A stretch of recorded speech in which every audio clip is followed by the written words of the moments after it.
નમસ્કાર, આલાપ ન્યૂઝમાં આપનું હાર્દિક સ્વાગત છે। આપ નિહાળી રહ્યા છો આલાપ ન્યૂઝ।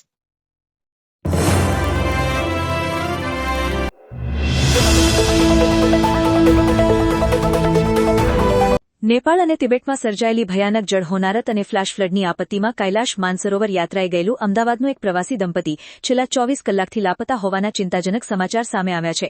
આ ઘટનાને પગલે અમદાવાદમાં રહેતા તેમના પરિવારજનો ભારે આઘાતમાં છે અને વિદેશ મંત્રાલય તથા દિલ્હી સ્થિત સ્પેશિયલ કંટ્રોલ રૂમનો સંપર્ક કરી રહ્યા છે। સ્થાનિક તંત્ર દ્વારા કાઠમંડુ સ્થિત ભારતીય દૂતાવાસ સાથે સતત સંકલન સાધીને આ દંપતીની ભૌગોલિક સ્થિતિ ટ્રેક કરવા અને તેમને સુરક્ષિત રીતે એરલિફ્ટ કરવા માટેના યુદ્ધના ધોરણે પ્રયાસો હાથ ધરવામાં આવી રહ્યા છે।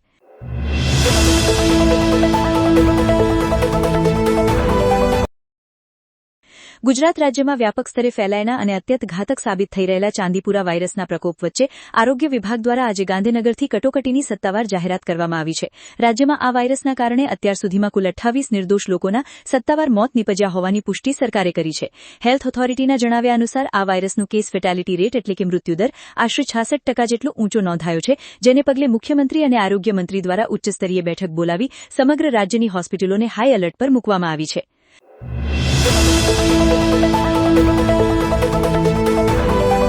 મહારાષ્ટ્ર સરકાર દ્વારા આજે 28 ઓગસ્ટથી સમગ્ર રાજ્યમાં અત્યંત કડક જોગવાઈઓ ધરાવતો વિવાદાસ્પદ મહારાષ્ટ્ર ધર્મ સ્વાતંત્ર્ય અધિનિયમ 2026 એટલે કે એન્ટી કન્વર્ઝન લો સત્તાવાર રીતે લાગુ કરી દેવામાં આવ્યો છે। આ નવા કાયદા હેઠળ હવે જો કોઈ વ્યક્તિ અન્ય ધર્મ અંગીકાર કરવા માંગતી હશે તો તેણે ફરજિયાતપણે 60 દિવસ અગાઉ જિલ્લા મેજિસ્ટ્રેટ એટલે કે ડીએમ સમક્ષ લેખિત નોટિસ અને સત્તાવાર સંમતિપત્રક જમા કરાવવું પડશે। જો કોઈ વ્યક્તિ બળજબરીપૂર્વક લાલચ આપીને કે છેતરીને ધર્માંતરણ કરાવતી પકડાશે તો તેને પ્રથમ ગુના માટે 7 વર્ષની અને પુનરાવર્તિત ગુના માટે 10 વર્ષ સુધીની સખત જેલવાસની સજા ફટકારવાની જોગવાઈ કરવામાં આવી છે।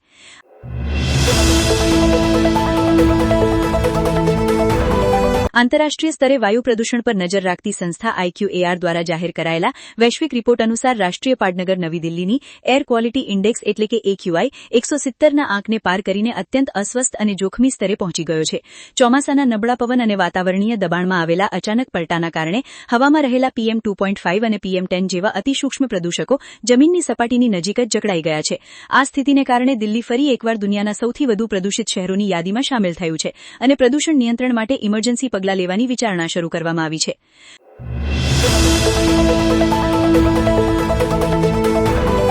મહારાષ્ટ્રમાં નવા કાયદાની કડક અમલવારીના ભાગરૂપે પુણે પોલીસે રાજ્યમાં કાયદો સત્તાવાર રીતે નોટિફાય થાય તે પહેલાથી જ શંકાસ્પદ તત્વો સામે કાનૂની ગાળીઓ કસવાનું શરૂ કરી દીધું છે। પુણે પોલીસ કમિશનરેટ દ્વારા ધાર્મિક સભાઓ, પ્રાર્થના ગૃહો અને શંકાસ્પદ સંસ્થાઓ પર નજર રાખવા માટે ખાસ સ્ક્વોડની રચના કરવામાં આવી છે। પોલીસે સ્પષ્ટ આદેશ જાહેર કર્યો છે કે બળજબરીથી થતા ધર્માંતરણની કોઈપણ ફરિયાદ પર તાત્કાલિક FIR નોંધીને કાયદેસરની કાર્યવાહી કરવામાં આવશે, જેને પગલે સમગ્ર જિલ્લામાં ભારે હલચલ મચી ગઈ છે।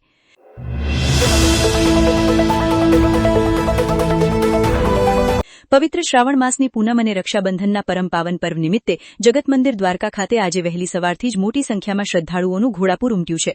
ભગવાન દ્વારકાધીશના વિશેષ શૃંગાર અને રક્ષાબંધન ઉત્સવના દર્શન કરવા માટે સમગ્ર ભારતમાંથી ભક્તો દ્વારકા પહોંચ્યા છે, જેના કારણે આખું નગર જય દ્વારકાધીશના નારાઓથી ગુંજી ઉઠ્યું છે।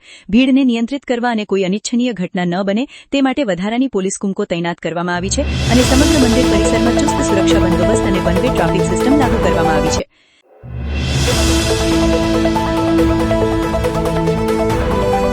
અમરેલી જિલ્લાના જાફરાબાદ તાલુકાના નાગેશ્રી ચોતરા મુખ્ય માર્ગ પર આજે વહેલી સવારે એક ગમખ્વાર માર્ગ અકસ્માત સર્જાયો છે। પૂરપાટ ઝડપે આવી રહેલા અજ્ઞાત વાહને બાઇક સવાર 2 સ્થાનિક યુવકોને જોરદાર ટક્કર મારતા બંને યુવકો રોડ પર ફંગોળાયા હતા અને ઘટના સ્થળે જ તેમના કરુણ મોત નીપજ્યા હતા। અકસ્માત બાદ નાગેશ્રી પોલીસે ઘટના સ્થળે પહોંચી બંને મૃતદેહોને પોસ્ટમોર્ટમ માટે હસ્પતાલ ખસેડ્યા છે અને અકસ્માત સર્જીને નાસી છૂટેલા વાહન ચાલક વિરુદ્ધ હિટ એન્ડ રનનો ગુનો નોંધી તેને પકડવા તપાસ શરૂ કરી છે।